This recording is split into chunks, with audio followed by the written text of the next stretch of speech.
Welcome back, everybody. How are you? It's Michael here. Hey, I want to thank every single one of you for so much input. I am overwhelmed with the response that I got on my short survey for you all to help me out with this educational package that I'm putting together. So keep it up, keep the information, keep the questions and comments and ideas rolling in, frankly. I'm creating and putting the finishing touches up on the trainings that we're doing. And, you know, this is a product that's meant for all of you, so I'm really curious about what it is that you want to learn and know more about. You know, I welcome you here today. For those of you who may have not seen me in a while, don't be alarmed by, you know, my cleanly shaven head here. You know, nature takes its course as we age, right? So here we are. Anyway, I want to welcome you. I want to thank you for your participation in being here today. And I just want to recap for you who may not know my story.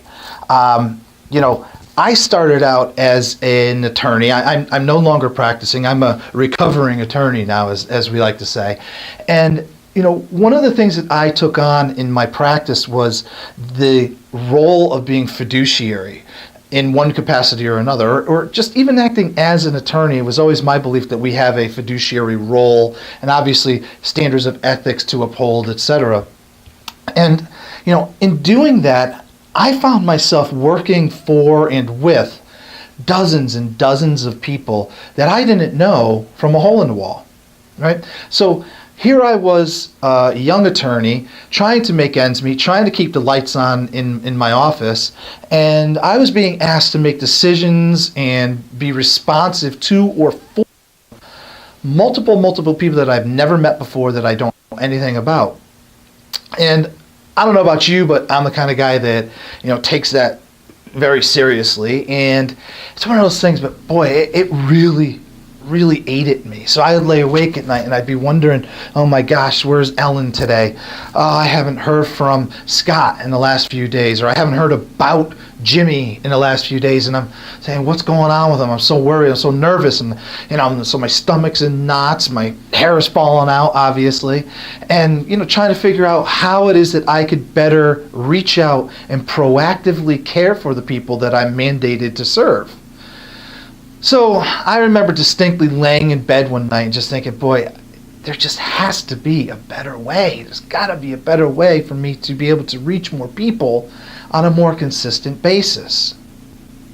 Well, that was the night that I put together the business plan, if you will, for the program that I've been running for the last 15 years, which was based on another 7 years of the practice of law. So well over 2 decades here of work in this field has given me a lot of tools and a lot of information to use in order to create a program that works for attorneys and service providers and wellness professionals, clinicians, social workers, case managers, care managers, doctors.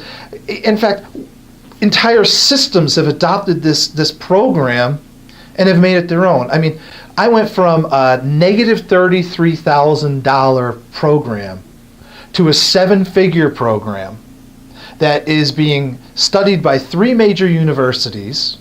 We've received national recognition, national awards from the College of Probate Judges, the Eli Lilly Company, the National Association of Social Workers, and the list goes on. And our program and our concepts are being replicated literally across the country. So how did we do that? How did we take this little fledgling idea from some poor country lawyer like me and just create it into this unbelievably good system for families to adopt and systems to adopt and caregivers to adopt, fiduciaries, as I said, attorneys and wellness professionals all over the country? That's a big part of what I want to share with you. I think that it's important to understand, you know, one of the very first concepts that I thought through is the idea of the caregiver, decision maker, wellness professional acting as an important, integral part of the team. That's right, the team of providers that is involved in the life of a person in need. So if you'll indulge me here, I'm just going to take this down and show you Conceptually, the way that we think about leadership is in a model such as this, where I'm here and I'm going to be the guy who's making the lead decisions. I'm going to be in charge. I'm going to be in charge of all these other people, and I'm going to let them know how I want things to be. So presumably, I have a client who is over here, and I speak to my client. I find out what my client's needs are. And what I'm going to do then is I'm going to dictate down to all of the various providers who are working in the world of my client what the course of action should be. Now, make no mistake, there is an entire world of service providers out there that are involved in the life of any one client. I don't know if you've seen any of my keynote speeches or any of the other programs that I've got online, on YouTube, or any place else, but one of the keynotes that I give is sort of a study, if you will, of an elderly couple. It's called Rose and Ed, A Life Story, where I go through the entire system of care that this couple finds themselves involved in, and we come up with literally, the audience that I'm speaking to and myself, we come up with and name literally dozens of care providers that are involved in their life. Dozens. So who ultimately is going to be responsible for managing those dozens of care providers? As a decision maker, as a clinician and planner, who's going to be overseeing these dozens and dozens and dozens of potential providers? Well, ultimately the role falls back on this person, doesn't it? How are we supposed to do that? That's me losing hair and laying in bed awake all night worrying about it. And if you feel like that, rest assured, we've got some good answers, we've got some great tools and some good processes for you to follow. That's what this is all about. Because what I'm trying to encourage here is that we understand that leadership has to start with membership. Okay? You need to be part of a team in order to lead a team.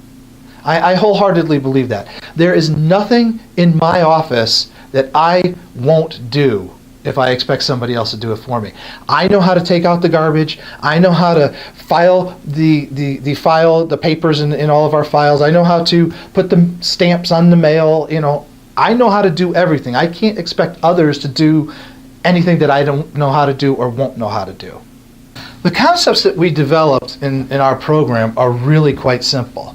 As opposed to a linear leadership model that starts with a trickle-down approach, I wholeheartedly believe in more of a trickle-up approach. For the people that are down here are going to be much more in tune with what's going on in the life of my client, because theoretically they're going to be boots on the ground. They're going to have they're going to be in the trenches, knowing on a day-to-day basis what's happening and reporting up. So trickle up works a heck of a lot better in my estimation than does trickle down. But what is even better than that is this model. I call this my interrelated system graphic, and all it means really is that we are working as a team for the benefit of a mutual client. Quite simple. So here I am as a decision maker, or as a therapist, a discharge planner, or behaviorist. I'm putting together a plan, or I have a course of action that I want to implement for the benefit and the best interest of our client. Well, I know that I can't achieve any of it without the camaraderie, the collaboration, the comprehensive planning and resources of everybody else on this team. Now, naturally here I've only drawn 6 circles to go along with me, but as I said in Rose and Ed's story, it's very easy to come up with 30 plus. Very easy in this modern day. So, in an interrelated service system, we are absolutely putting ourselves in the team. We are a member of the team. We may have more of a leadership role because of our appointment as a fiduciary or our relationship to our loved one. So people may look to us differently, but make no mistake, we are part of this team. We need to make sure that they all understand we are as much a part of this team as they are. And vice versa. This person is as important as I am, because I can't do my work without this person doing his or her work. But here's where it gets different. And this is where it's important. Because as the leader of the team, what I really want you all to understand, what I really want you all to try to focus on and understand your strength and your absolute core ability to do this, is I want you to think about how, as that leader, you can step out, be part of, but also remove yourself from that team for a moment. Just step out from time to time, and let's do a checks and balances. Let's take a circle. Let's take a loop around and make sure that we're checking in with everybody on the team. How is everybody doing? How are you doing with this project? Did you get that job done? You said you were going to do this. Did you get it done? Because if you don't do what you say you're going to do, this person can't do what she says she's going to do. And therefore, I can't do what I'm going to do, and our client is falling through the cracks. So I guess the first real lesson that I had to sit back and think for myself was this whole idea of, wow, how can I be a better team member? Right? How could I be a leader and team member at the same time so that I could recreate the way that people think about my work and my role as one of collaboration as opposed to one of sort of dictatorship? And once we started to roll this out and make this into policy and really create the core value of exactly what interrelatedness stands for, that is when our program shot through the roof.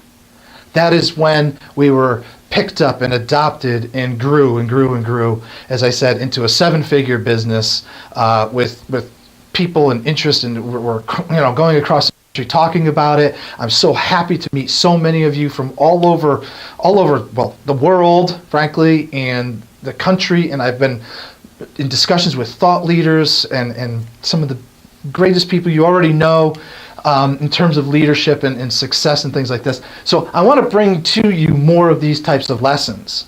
And I want you to understand that you have this leadership capability inside of you. What brought you to here, what brought you to watch this video, what kept you watching this video is your interest in these clients. You love the work that you do, and you love the other people that you work with. So take it upon yourself. Give yourself the time. Give yourself the ability to learn some lessons and to be better at what it is that you're doing, because you've got it in you. I know you do, because if you didn't, you wouldn't be watching me right now. You do great work. You're passionate about your work. I want to help you to do it more effectively and more efficiently. So that's all I want to give you today. Again, I want to thank you for so many of your comments and so many of your suggestions. I'm just putting finishing touches up on all of the products that I've got and ready to go for all of you. I'm creating things for you, and I want to create them with you. So be sure to, go to the blog below here. Give me comments. I welcome anything you might have to say. You guys are all part of my tribe, and I really love you for that. So stay in touch and look for the next video. I'm going to get deeper into this sort of looking inward kind of clarity discussion, if you will. So until then, stay proactive, stay proficient, and keep changing lives.